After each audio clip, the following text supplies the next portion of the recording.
On this episode of China Uncensored...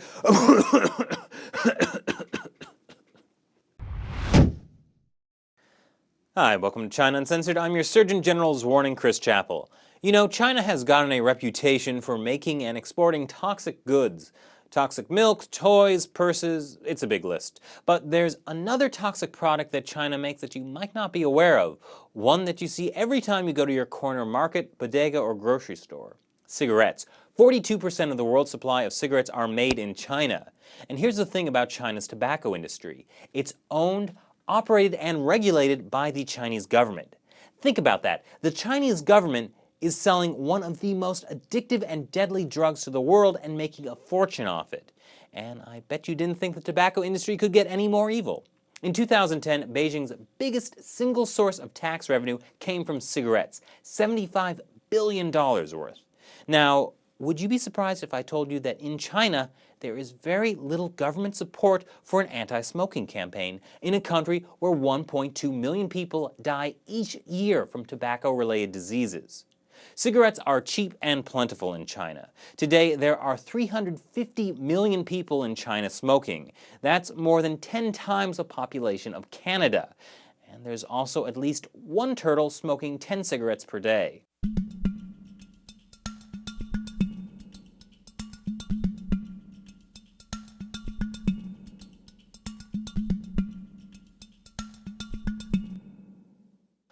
And according to the World Health Organization, that means by 2050, the yearly death toll from tobacco will increase to 3 million. And yet, as I recall, there was not a death allowance specifically for smoking. Of course, you might be thinking that a government having a vested interest in selling something to its citizen that could kill them might be a conflict of interest. Well, it is. In 2009, local authorities in Gong'an County, Hubei Province, ordered public servants like teachers to smoke a total of 23,000 cartons of cigarettes a year. That was worth about $500,000 US. Anyone think making teachers smoke might have a bad influence on children? Well, how about the fact that almost 40% of male Chinese doctors and healthcare providers smoke, more than any other country? I mean, good luck getting people to quit smoking when their doctors do it. Of course, there are bans on that, but no laws to punish medical workers and health officials who violate those bans. Instead, the media is supposed to act as a watchdog. Yes, it's China's state-run media's job to crack down on China's state-run hospitals for smoking China's state-run tobacco industry cigarettes. Is it really a wonder that cancer is the leading cause of death in China and that lung cancer is the leading cancer? Of course, it doesn't help that half of China's rivers and more than 3 out of 4 lakes and reservoirs are too polluted to safely drink, and people drink out of them anyway. But, I mean, really, there's no reason to smoke. You could just take a walk through Beijing. And remember, smoking-related deaths don't just include people who smoke. Of the about 1 million people in China who die each year from smoking-related diseases, 1 in 10 of those aren't actually smokers. They're just people who have been sucking up everyone else's secondhand smoke. Now, of course, this doesn't mean China has done nothing to combat smoking. In 2011, China's State Administration of Radio, Film, and Television ordered limits to the amount of smoking that goes in TV and movies. Except that didn't happen. According to the Chinese Association on Tobacco Control, in 2013, 21 of China's 30 top-rated TV dramas had smoking, with an average of 2 scenes with smoking per episode. And 29 of the most popular movies in 2012 had smoking, with an average of 14 scenes per film showing smoking.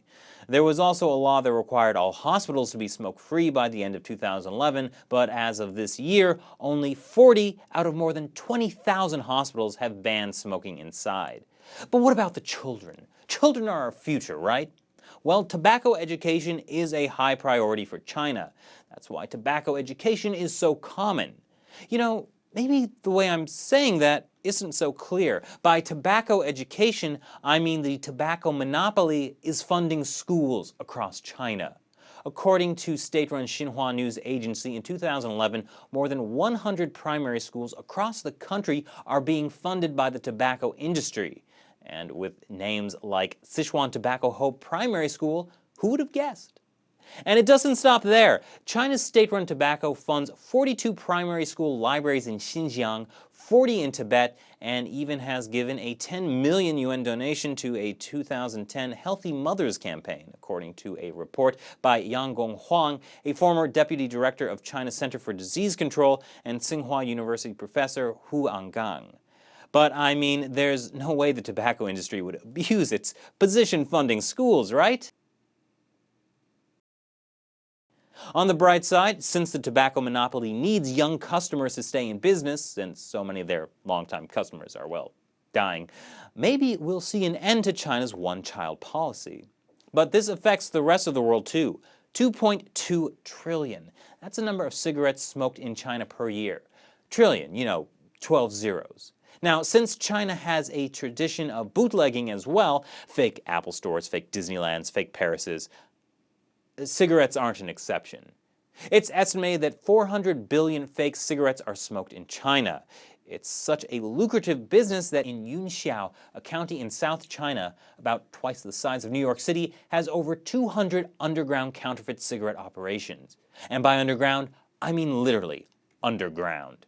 Now, these fake cigarettes are indistinguishable from the real thing, except they usually contain 80% more nicotine, 130% more carbon monoxide, and the occasional insect eggs and human feces. And as I've said, China manufactures 42% of the world's cigarettes. That includes the fakes. So if you happen to smoke, quit, or if you won't, the next time you're taking a drag off your favorite cigarette, remember to ask yourself, is this the real thing, or one of China's poop sticks? Thanks for watching this episode of China Uncensored. If you want more, check out China Uncensored's Facebook or Twitter page, and check back again tomorrow for another new episode. I'm Chris Chappell. See you next time.